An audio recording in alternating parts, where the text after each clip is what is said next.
Great is the daughter of heaven who tortures babies. Her hand is a net, her embrace is death. She is cruel, raging, angry, predatory. A runner, a thief is the daughter of heaven. She touches the bellies of women in labor. She pulls out the pregnant woman's baby. The daughter of heaven is one of the gods. Her brothers, with no child of her own. Her head is a lion's head. Her body is a donkey's body. She roars like a lion. She constantly howls like a demon dog. This is a prayer to a Lilith-type entity called the Lamashtu. And this is Ill-Informed Opinions. My name is Joseph Cadotte, and today we're talking about the demon goddess Lilith. Now, when I say demon, I mean it in both the archaic sense, which was a spirit somewhere between the gods and humanity, and the modern sense, that is a spirit which commits acts of evil against humans and other creatures. Lilith is an ancient entity, probably dating back to ancient Sumeria. She has counterpart deities all over the globe, but primarily in the Mesopotamian region and Eastern Mediterranean, just like the primordial Aphrodite. In Greece, she's associated with Echidna, the mother of monsters, or Tiamat in the Canaanite faith, or Lamashtu in the Sumerians. They all serve roughly the same purpose, although they all have different origins and different elements to them that stand out. But as far as their function is concerned, they are there to provide an explanation for the traumas of pregnancy, childbirth, and young motherhood. Lilitu, which is as close as I'm ever going to get to the proper pronunciation of the name,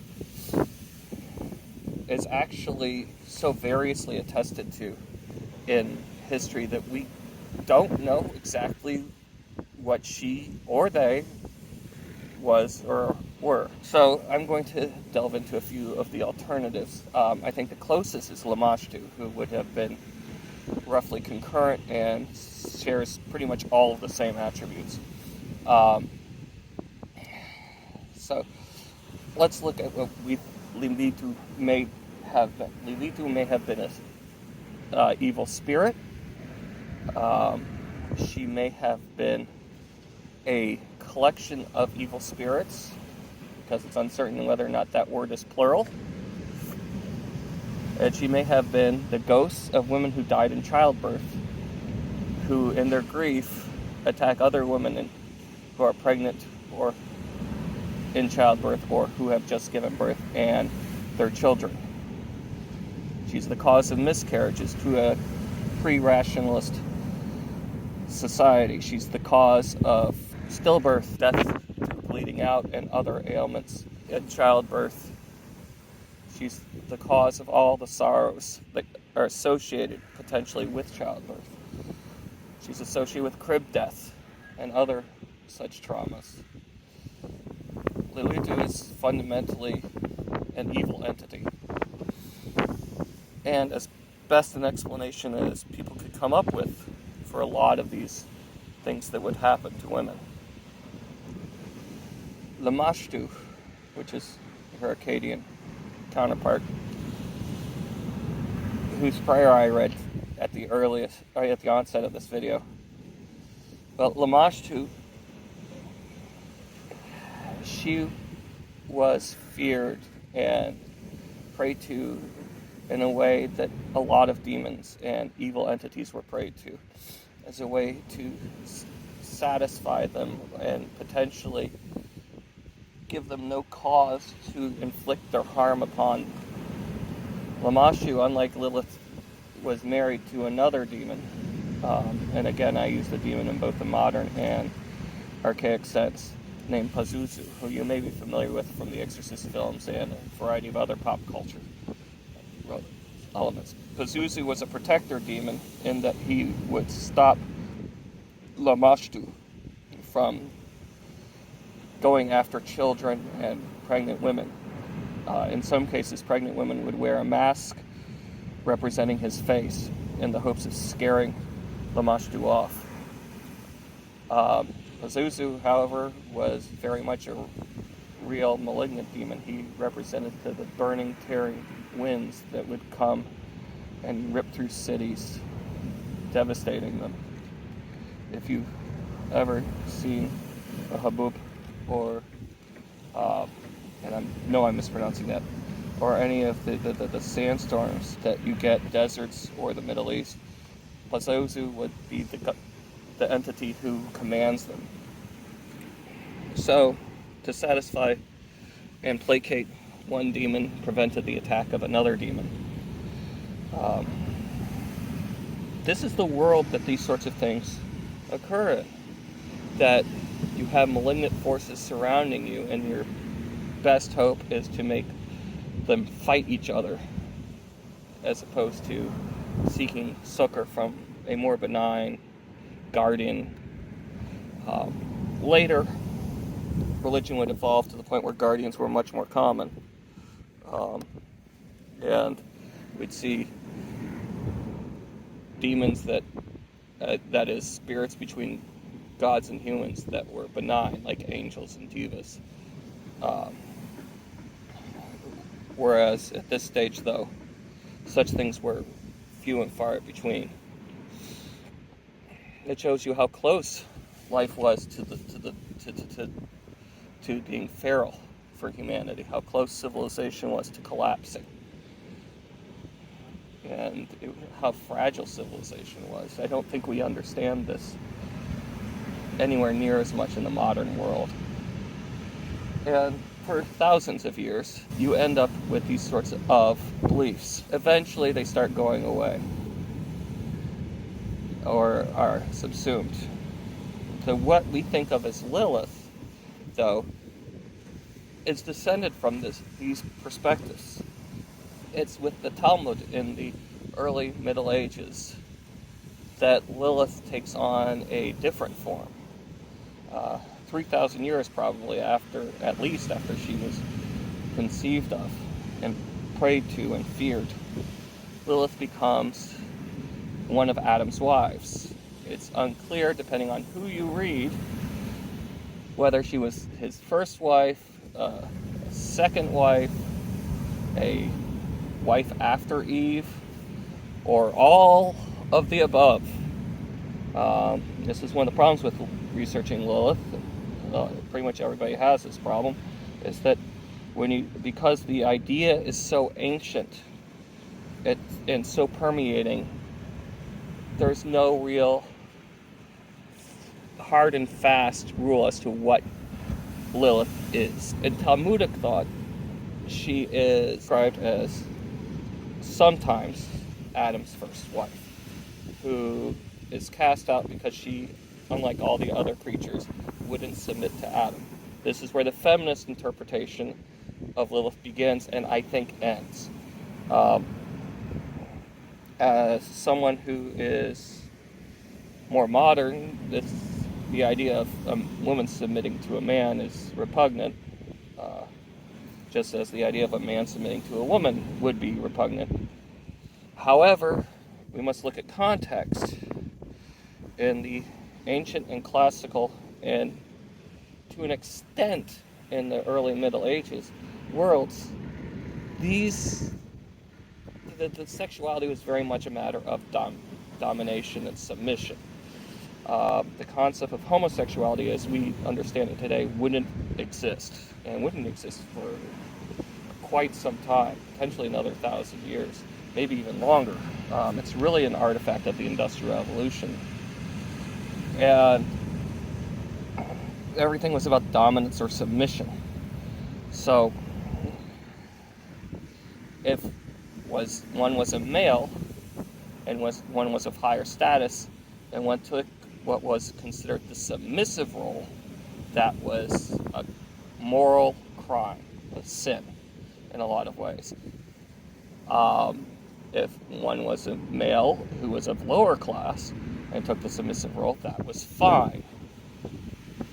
Okay? In a male-to-male relationship.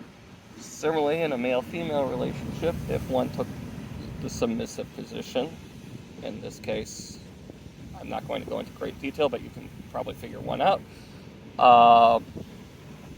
Then that was, again, a crime against the way nature intended things to be. So, by saying that Lilith was refusing the submissive position, that meant she was going against what the people at the time considered to be the natural order of things.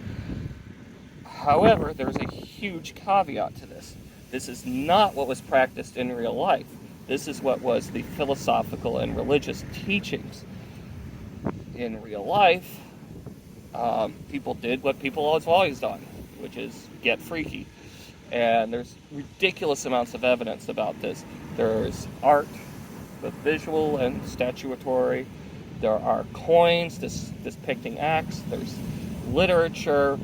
There are campaign slogans. There's any number of things which elaborate on the various different ways people got busy. And just like today, it seems that they didn't stick to one specific set of rules.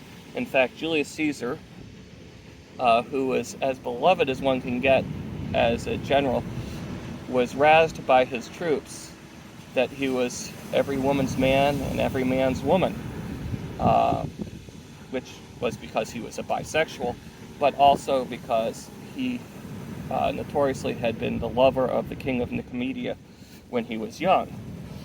He was also called the Queen of Nicomedia for this. So reality did not fit what was prescribed, just like it very rarely does. So you need to look at things in that context. There's a sort of like natural order. And of course these were written by men who would probably be considered very conservative at the time, even though most of them were extremely learned and extremely intelligent.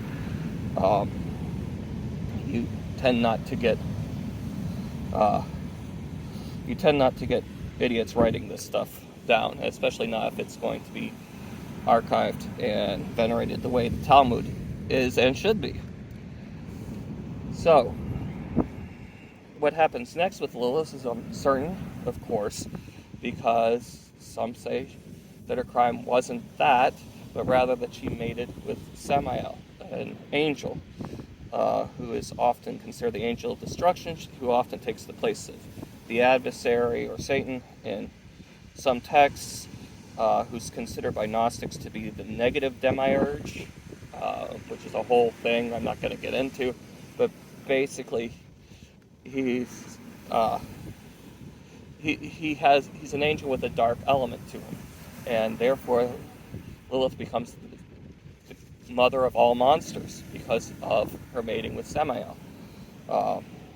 So her crime is adultery, and doing it with an angel, which is not usually a very good thing considering she was human, or arbitrarily was human. Adam, Eve, Lilith, and other primordial humans in these texts are all only semi-human, if you ask me. So, in any case, there's a third element, which is that after all this, or after she goes back, she seduces Adam again, and therefore has him commit adultery. And somehow she's to blame for this, never mind that he's the one who's married, but, blame the woman is the name of the game, especially with all these texts. So there are three potential sins that she could have committed that we get going on. Some consider her the mother of vampires. That's very popular in all sorts of pop culture lore. There's a host of other things. The submission one, though, becomes interesting because when you get to the 20th century and feminism, there becomes a desire for a religious figure who's independent of men and as strong as a man. And this is a rational desire. There are such in the Bible. There are female judges. Deborah and Judith come immediately to mind. But they're not divine or quasi-divine. And so Lilith becomes rehabilitated, and she becomes a symbol of feminism, ignoring literally everything else about her. But that's neither here nor there. And so, and this is where we get the ideas of Lilith fair, or that Lilith was the first feminist, or such like this.